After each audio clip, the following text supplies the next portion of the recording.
so being able to find the value in each of those elements to bring to the table, that's what can get you a part of any of these deals.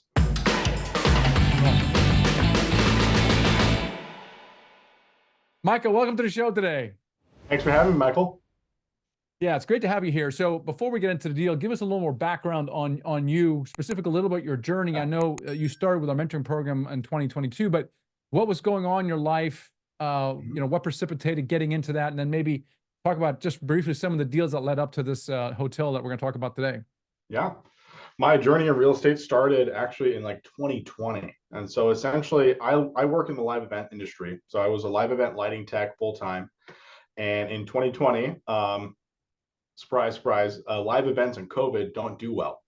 And so I actually ended up losing my job because of COVID. The company I worked for downsized, and I was part of that downsizing. And that really got me on the whole real estate train where I started reading every single book I could get my hands on. And then later I ended up giving my hands on Michael's book, Financial Freedom and Real Estate Investing. And that's what opened up my mindset to the whole multifamily syndication game. Leading up to when I joined the program in 2022, I ended up flipping 2 houses. And then I joined the program and in 2022 of March, and then in March of 2023, I ended up purchasing my first 12-unit multifamily deal.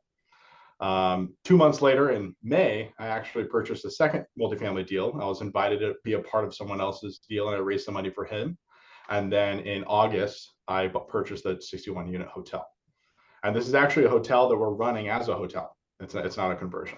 So it's not a conversion. Yeah, okay. Yeah, cool. It's been a fun process of learning more about the hotel industry and finding professionals to work with in that industry as well. And so that's pretty cool. So you're a full-time investor now. But if I'm counting correctly, it took you about a year for you to do that first deal, and then literally like days later, you're involved in the second deal.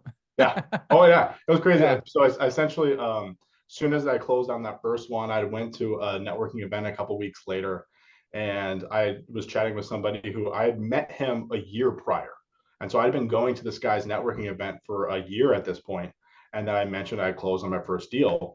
And I said I raised some money to do so, which it was a very small deal. I only raised 100 grand, but I raised some money to do so. And he had a smaller deal, an 11-unit, and he's like, "Hey, could you help me raise some money for my deal?" My capital partner just backed out, and he was a week away from ending due diligence. He was like, "Tell me right now, can you help me do it?" I'm like, "Yep, I can definitely do that." And so I helped him. I only raised like 150 grand for that deal, but it just got me 6%, 20% of the GP. And I was able to be a part of another deal within 2 months. That's and fantastic. In that exact same time period, I was already getting involved in the hotel. And you're already starting due diligence of the hotel. So talk to us a little bit about that. First of all, why a hotel? And now, by the way, let me say you're not the only one that are expanding in different kind of asset classes, such as hotels, but also maybe some mixed use. But why hotels? You're just opportunistic. And maybe you were, as this more of a strategy, or what's behind that? So it kind of came together all at once where, there's this guy that his name's Tom and Stephanie Eady. It's a couple, and they were real estate investors. I'd met them a year and a half prior. Tom used to be a broker for Marcus and Millichap, and he sold mobile home parks. After, a career in, insurance, he ended up using his whole retirement fund, invested in syndications, invested his whole 401k in syndications, ended up doubling his money in like 3 to 4 months because 3 to 4 years, because he had invested right when everything's going up like crazy. And then he used that to purchase a bunch of multifamily real estate. We had a buddy of his from Marcus who has this hotel listing that had been on the market for about 6 months with no movement. I looked at the deal and we use a tool. It's called a star report. So essentially there's the company CoStar, and they have CoStar, but they also have a company called Star, which is kind of a subsidiary of it that pulls hotel data. So all branded hotels report their occupancy data to them and the revenue data. And so it gives us a great market report of like 6 hotels in the same market. And this property was performing at a 13% occupancy deficit to the market. And we're looking at this property. It was run by a family. It's mom and dad and their parents. They live on the property. They run it themselves, mom and pop shop, and they really let the place go. They don't do a lot of great cleanings. They're not keeping up with maintenance, and the reviews had completely tanked. So it was like 3-star reviews. So we're looking at this property, and it's like, you know what? Even if we like Like, I feel like if we just bring in professional management, if we go in there, we hire a general manager, we hire professional housekeepers, we do consistent cleanings. This is something that we could really, even if we do it by 5%, it would be killing it. And one of the things that really sold the deal for us is that if we kept it at the exact same, I added 100 grand to the expenses. And if we did no different than this couple, when we purchased this property, we'd be still making an 11% cash on cash return. So they were actually making a pretty good money. They made 400 grand the year before when we bought the property. Oh, that's amazing. Right. So That's it's like, okay, these guys aren't doing anything. And they still made $400,000. It's a great market. It's one of those lake towns. There's about 50,000 people in this market, 2 hours north of the Twin Cities. Huge lake town. A lot of people come during the summer, and then even has year round because people come there during the winter for snowmobiling and ice fishing. And so, very solid market. Now, Micah, what do you know about hotels? Absolutely nothing. Okay, tell me more. Yeah, so the same week that I was presented with this property, again, with Michael's program, one of the key things is being consistent with your outreach. And so I was consistently going to networking events, probably like 2 or 3 a week. And at my best, I think I did like 5 or 6, but about 2 or 3 a week on average. And one of these events, it was about a week after I'd been presented with this hotel deal, I met my 4th partner, whose name is Mike Haworth. So Mike is a hotel veteran. He has 25 years of experience managing hotels, big hotels, smaller hotels, the whole gambit. And I met him on that same week. I had mentioned that I had a hotel in contract and we were looking to purchase this hotel. And at first we actually hired him to be a manager. And so we hired him as a property manager, and he had a management company, and said, okay, sweet, we can just do this. And then we ended up really seeing that we had a lot of career goals in common, and the fact that we wanted to scale a multifamily portfolio, or specifically a hotel portfolio. And so we ended up bringing him on as a partner. And he has definitely helped us when it came to underwriting the property and understanding some of the expense side of things and what we could do with the property. And that is why we felt the courage to jump into something like a hotel. What strikes me here is that this business it's this book called Who Not How by Dan Sullivan, right? It's a really good book because I am always asking, well, how do I do this, right? I'm picking up my tools. I got a hammer. Everything looks like a nail to me, right? Let's go. Let's do this thing, right? And I've learned over the years that's really stupid. Like, how takes so long? Why don't you bring on a who?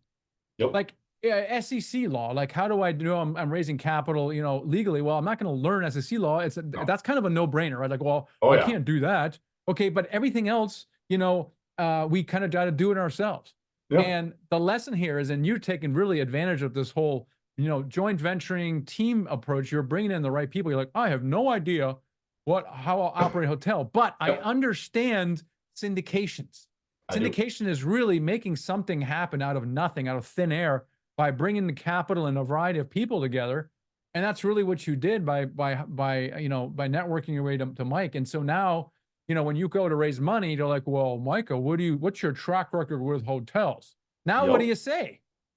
I say I have 25 years of experience on the management team. That's right. In the management team, we have a collective 25 years of experience. But it's crazy. In the bios and stuff, when we do the investor Zoom call, like that was one of the things, is that Mike's profile really helped us raise that capital. And there were several investors I talked to who told me that if there wasn't for Mike, we wouldn't be able to do the deal, and we just wouldn't trust the deal to be done. And so, like, Mike has his 25 years of hotel experience, and then my partners Tom and Stephanie. Tom he spent about 30 years in insurance, and then after that he was a commercial broker for multifamily properties. He ended up, him and his wife scaled a $4 or $5 million mobile home park portfolio, and they both own their own property management company. And so that also they were able to be our key principals on the deal, because I don't have the net worth for it. Like, I started it in multifamily in March, and at this point it was like June or July. So it definitely being able to have this team, it was what made the deal happen. But the thing that was able to get me involved is that I understood the underwriting aspect of the deals, because at this point I had underwritten about 200 properties. And then at that point as well, they didn't understand how to do syndication. So I had done a syndication deal at that point. That's pretty cool. So you're definitely kind of a deal finder, a part of the spectrum, but you raised some money. And then Yep. what was your role in raising money for the hotel? Did you raise some money as well? Did you raise all of it? Did your Yep. partner raise the money? How'd you guys do that? Yep. So we had a $1.5 million raise on the property. I personally only raised like 200 grand of that. And then we had all the other partners together, we raised about $1 million. And then we actually had a capital raiser come in. His name's Daniel Matahardra, and he raised about 500,000. Nice. So again, you're leveraging the team, and you kind of got it done. And so this is very common in the beginning. You have maybe a number of partners trying to piecing it together, and over time, because if I look at your capital raising, you raised 100 grand on the first one, 150 on the second one, 200 on the third one, right? So Yeah. next one is going to be 3, 4, and then it's going to be half, and then it's going to be $1 million, right? Fantastic. Love it. Love that idea. Yeah. And as now, having said that, now, should you do all those things yourself? No, you shouldn't. Maybe you have, through these partnerships, you align yourself more permanently. One of these capital raises, you're like, hey man, I'm really getting along with you. Why don't we just do another deal together, and another deal together? And so that's really awesome. And so being able to find the value in each of those elements to bring to the table, that's what can get you a part of any of these deals. That's awesome. Hey, Micah, thanks for being on the show and sharing this deal with us. And I'm sure you've inspired hundreds of people to do exactly what you've done. So thanks so much for being on the show today. Thanks for having me.